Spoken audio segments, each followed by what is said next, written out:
Hello everybody, this is Dr. Adel Eletriby. I'm a professor of cardiology at Ain Shams University. I'm the past president of the Egyptian Society of Cardiology and the current president of the Working Group of Intervention. It gives me a great pleasure to be participating in this Egyptian Society review course.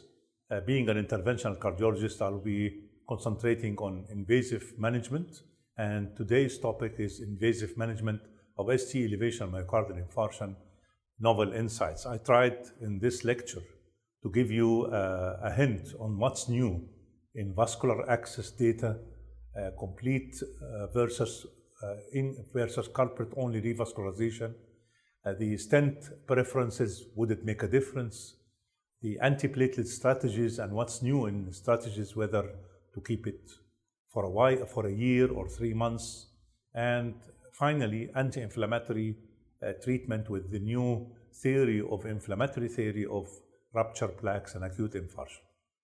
Well, as regards the vascular access, there has been several trials.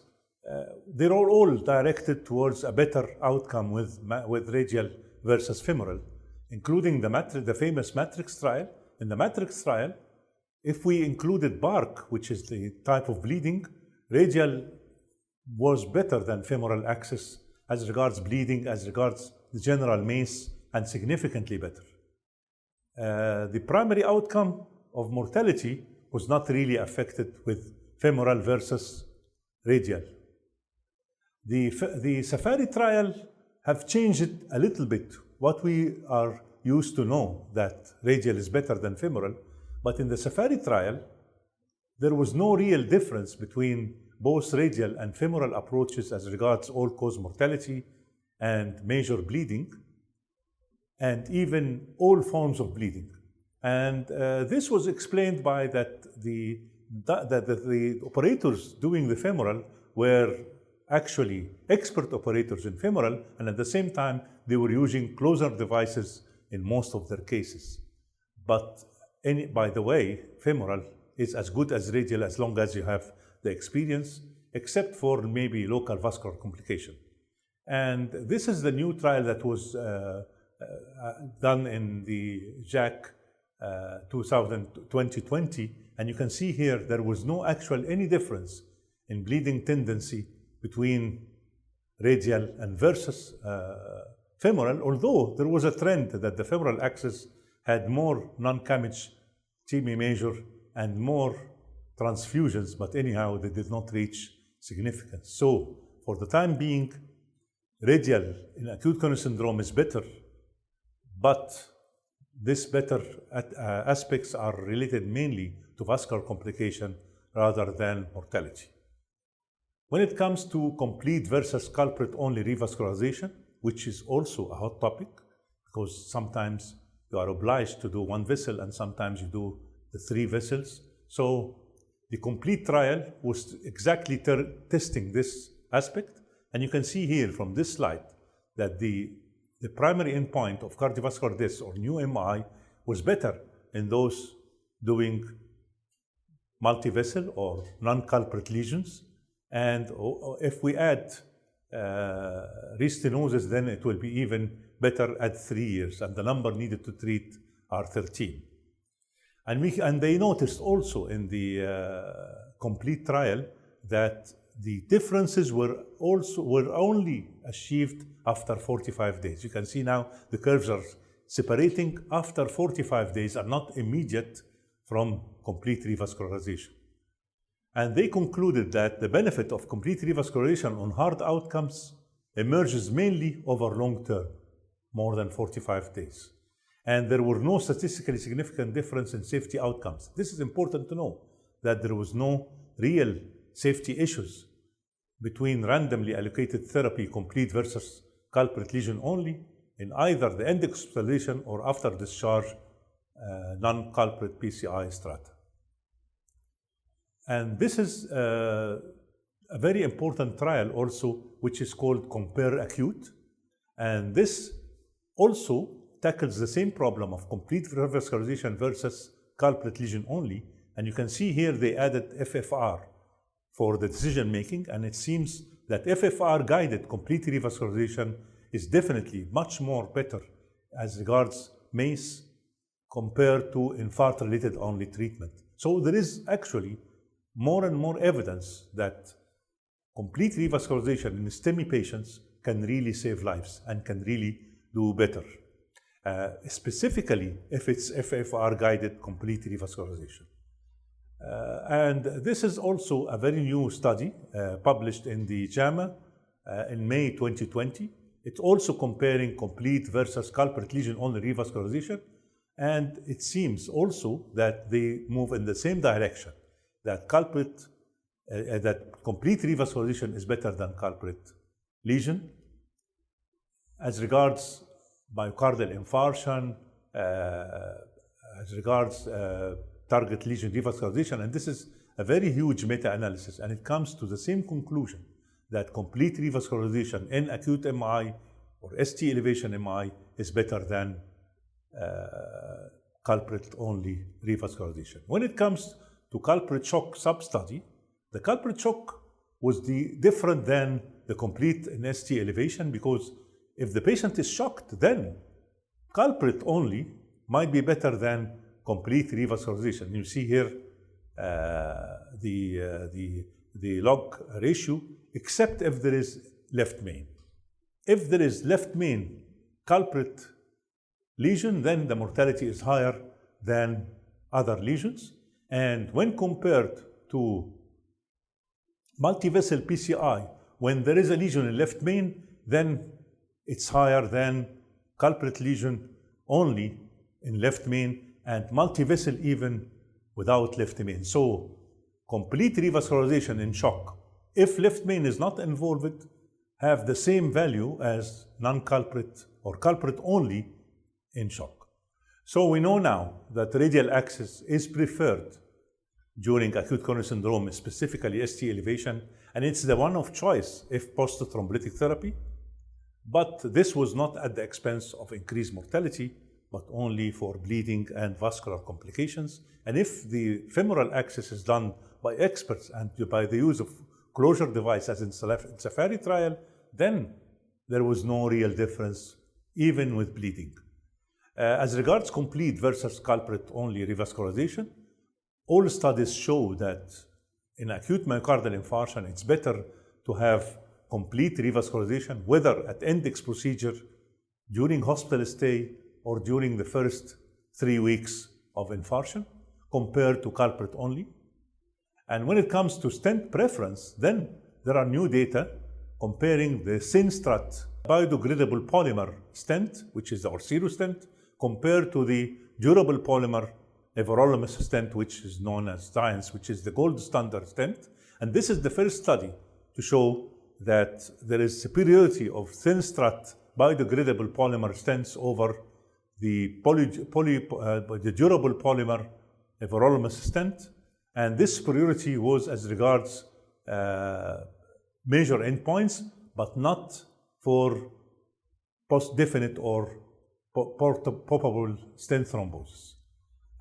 This is another study comparing long-term outcomes of biodegradable versus second-generation durable polymer drug-eluting stents. So it's also promoting the idea that maybe biodegradable stents are superior than durable polymer drug-eluting stents. And you can see here, if it's the standard Cox regression, there was a significant improvement in all-cause mortality, cardiovascular deaths,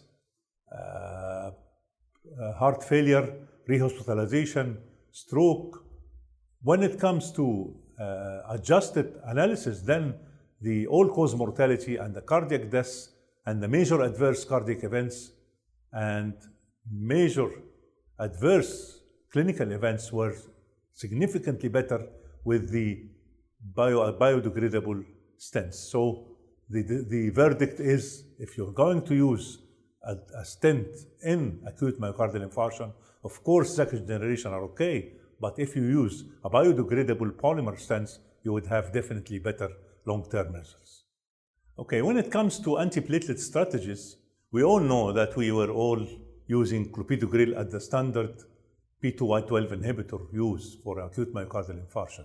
And by time, we discovered that historically, there are now two new antiplatelet P2Y12 inhibitors that can really do better in acute myocardial infarction than clopidogrel. This is the Triton TIMI 38 well-known trial showing superiority of prasugrel over clopidogrel, and the Plato trial showing superiority of ticagrelor versus clopidogrel. At the same time, there was a price to pay on bleeding, specifically non-cabbage bleeding, TIMI major bleeding, non-cabbage bleeding, compared to clopidogrel. The Twilight ACS disease, or the Twilight ACS study, was comparing using dual therapy, which you are used to, for 12 months, compared to only ticagrelor monotherapy for 3 months, dual, and then from 3 months to 1 year monotherapy. And it was evident that using ticagrelor alone after 3 months, specifically in new generation stents, showed significantly better clinical outcomes and bleeding outcomes compared to 12 months dual antiplatelet therapy. So I think the future will carry that monotherapy will dominate after 3 months with the new generation stents. And you can see the only exception maybe in subsets like the multivessel disease, in which there was no real difference between ticagrelor 12 months or 3 months, or even 12 months dual antiplatelet was even tendency to be better. A genotype guiding strategy for oral P2Y12 is emerging in the primary PCI. And this is a very important, unique study which was testing the co-primary outcomes of Plato major and minor bleedings with those with standard treated patients and those genotype guided treated patients. And you can see there was a significant difference in co-primary outcome from 12.5 to 9%. And this is a big difference when you use genotype. And it seems that this is important because comparing the wild type genotype or gain of function allele, if it's present, if the loss of function allele was there and you can properly target the antiplatelet function and properly improve the dose of thienopyridine, then you reach similar outcome to the wild type genotype or gain of function allele. And you can see here, this is the pathway, and when the patient gets into the hospital, they get sampling of the patient for genotyping, and the results takes about 4 to 9 days. And during this period, they test the genotype of the patient. If the genotype is the non-function allele, then they increase the dose or adjust the dose, and this really improves outcome over time. So genotyping is a novel strategy, which I think will help in some cases using the new P2Y12 inhibitors. As regards anti-inflammatory treatment, this is a very important issue because actually there was a very interesting theory that, or it's called the infective theory of acute myocardial infarction, proposing that some form of infections can really cause plaque rupture and then acute infarctions. And for this reason, they tried several antibiotics, hoping that controlling infection would control the plaque rupture and myocardial infarction. These gave very conflicting results. Then the research now are directed towards anti-inflammatory treatment and hoping that anti-inflammatory treatment can really improve survival and can really reduce mortality. And this is a very important last year trial called the CANTUS trial, and it was testing the canakinumab, which is a known anti-inflammatory drug, compared to placebo for survival and acute myocardial infarction and complications. And they were using 3 doses, the 50 dose, the 150 dose, and the 300 milligram dose. And among patients with history of MI, this was done with history of MI patients, use of canakinumab was effective in reducing MACE, specifically the 150 milligram dose. This opens a window for a new studies for theories of inflammatory theory. One of these important trials, which really could change the guidelines, is the Colcott trial. The Colcott trial is a cost effectiveness of low-dose colchicine, a very cheap drug we usually use for hyperacute uricemia. It's used here as an anti-inflammatory drug, and it was used after myocardial infarction, and this is called the colchicine cardiovascular outcome trial. And it was published in a very respectable, of course, paper, which is the New England Journal, called The Efficacy and Safety of Low-Dose Colchicine After Myocardial Infarction. You can see from this slide that patients with less than 30 days of acute myocardial infarction were either receiving placebo or a low dose of 0.5 milligram per day of colchicine. And you can see clearly that using colchicine was definitely improving primary outcomes. And when it comes to analysis, it can reduce all-cause mortality, all-cause deaths, but at the same time, these numbers were trends, but when it accumulated as a primary endpoint, there was a significant difference. The only side effects noticed was an increased instance of pneumonia, or a trend towards increased instance of pneumonia, which could be because of immune compromise of such patients. And this is important to know, that in patients immune compromised, the use of low-dose colchicine should not be the proper treatment for post-MI. But for the rest, I think inflammatory theory deserves more and more issues and more studies to know what really anti-inflammatory drugs can do for stabilization of plaque and for improvement of outcome of ST elevation myocardial infarction. So what's new in the data for managing ST elevation myocardial infarction? We'll come to my points that vascular access preference is still in favor of radial access. However, operators' experience and widespread use of vascular closure devices might change the equation, and it really changed the equation in the Safari trial. Excluding cardiogenic shock, complete revascularization is far much better than culprit lesion only in acute myocardial infarction. But when it comes to cardiogenic shock, culprit lesion is better, specifically if it's left main. If no left main or LAD involvement, then multivessel or complete revascularization could be of same like culprit lesion. The new generation ultra-thin strut biodegradable polymers might confer benefits among STEMI patients. Genotype guiding strategy of P2Y12 inhibitors is a novel concept. It deserves further studies, and it could be used for optimizing antiplatelet therapy post-MI. Ticagrelor monotherapy rather than dual therapy after 3 months for 1 year showed promising results, specifically in straightforward cases and in single vessel. In multivessel disease, the debate is still on whether to continue for 6 months or 12 months or 3 months only DAPT and monotherapy after that. The anti-inflammatory therapy post-MI is a very interesting subject that needs further studies, and I think that the future will hold more and more studies and more drugs. For the time being, canakinumab and colchicine showed promising results. Still, we need more and more studies to change really the guideline. I hope in this lecture I gave you what's new in management of ST elevation myocardial infarction, with a specific emphasis on technical and pharmacological consideration. Thank you.